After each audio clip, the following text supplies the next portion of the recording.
নাই?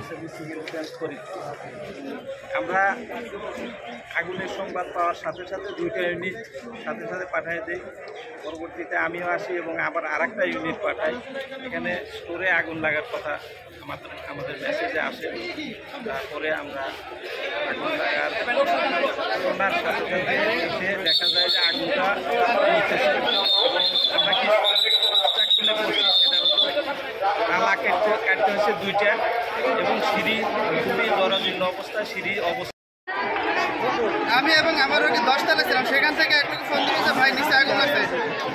ঘটনা দেখার জন্য আসবো। তার কিছুক্ষণের মধ্যেই সকল লিফট বন্ধ করেছে এবং সিঁড়ি খুলেছে।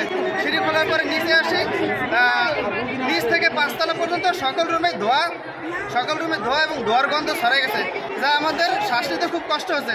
যার কারণে আমি এবং আমার রোগী সহ আমরা নিরাপদে বের হয়েছি, কিন্তু অনেক কষ্টে বের হয়েছি, কারণ সিঁড়ি চাপা হওয়ার কারণে আমাদের অনেক বের হইতে কষ্ট হয়েছে। তো এই বিল্ডিংয়ে কিছুদিন পরপরই আগুন লাগে, আবার যে লাগবে না তার কতটুকু শিওর, আমাদের জানের জীবনের নিরাপত্তা কতটুকু, আমরা এটা সরকার মহোদয়কে দেখার জন্য বিশেষভাবে অনুরোধ করছি এবং কর্তৃপক্ষের নিকট জোর দাবি করছি যে এই বিল্ডিংয়ে সামনে যাতে না ঘটে তার জন্য ঘটনা তদন্ত করে খতিয়ে দেখার জন্য অনুরোধ করছি। ভাই আগুন ধরছে, ভাই আগুন শুনে এই তাড়াহুড়াতে আমার লাগছে। ঘটনা হয়েছে মানে আমরা তো সকালে আর কি চা নাস্তা করতেছি, এমন টাইমে মনে করেন কি রুমের মধ্যে ধোয়া দেখে আমরা আর কি একটা লোক এসে বললো কি আসতে বললো গোপনে যে আগুন লাগছে, আমরা আস্তে আস্তে বেরোবো। তখন আমরা রুগী নিয়ে আস্তে আস্তে আর কি নিচে নামতেছি, তখন ওই ধোয়া নাকে মুখে গেছে। যাওয়ার পরে আর কি আমাদের এই শ্বাস প্রশ্বাস একরকম মনে করেন বন্ধ হয়ে গেছে। রুগী নিয়ে খুব দ্রুত নামছি আর কি, এই পর্যন্তই। বলেন তো, একবার নামতে গেছি সবাইকে আগুন থামিয়ে গেছে, আর যা লাগবে না। পরে দেখে দূর দূরে মানুষ সব নেমে আসতেছে, আমরাও নেমে এসেছি। আর কিছু করতে পারিনি, বাইরে আসি ওই সিঁড়ির পার পাড়ায় যাচ্ছি, সিঁড়ি মিলে গরম হয়ে গেছে আর সময় অন্ধকার হয়ে গেছে।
একটা কেপিআই এই 500 বেডের হাসপাতাল, আপনারা জানেন এটা 1000 বেডে উন্নীত হয়েছে।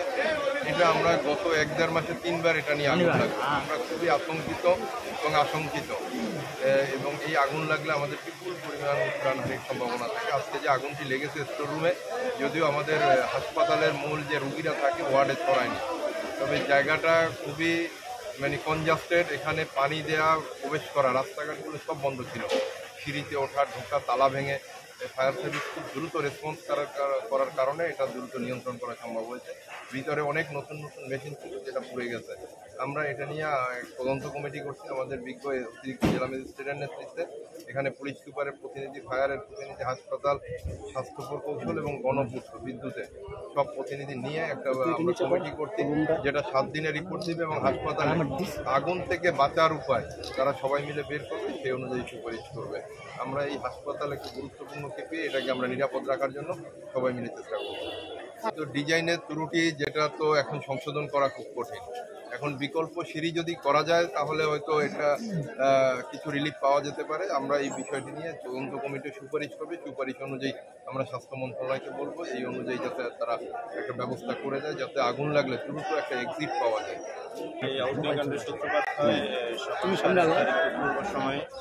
অগ্নিকাণ্ডের সাথে সাথে এখানে ফায়ার সার্ভিস দ্রুত রেসপন্স করে এবং এখানে যে দোতলা যে গোডাউন আছে সেই গোডাউনের অগ্নিকাণ্ড হচ্ছে সময় নামা, এবং অগ্নিকাণ্ডের পরপরই ফায়ার সার্ভিস এসে দ্রুত অগ্নিকাণ্ড এটা ছড়িয়ে গেছিলো অনেকটাই। তারপরে ফায়ার সার্ভিস দ্রুত কাজ করার কারণে এখানে অগ্নিকাণ্ড খুব সহজেই এই নিয়ন্ত্রণে চলে আসে। আমরা সাথে সাথে আমরা এখানে রোগীদের সমস্যা না হয় বা হসপিটালে যদি অগ্নিকাণ্ডের লেগে যায় তাহলে যাতে রোগীদের অপসারণ করা যায়, এই জন্য আমি অতিরিক্ত পুলিশ বাহিনীকে প্রেরণ করি। এখন আগুন নিভে গেছে, যে ডিসি মহোদয় নতুন কমিটি গঠন করছে।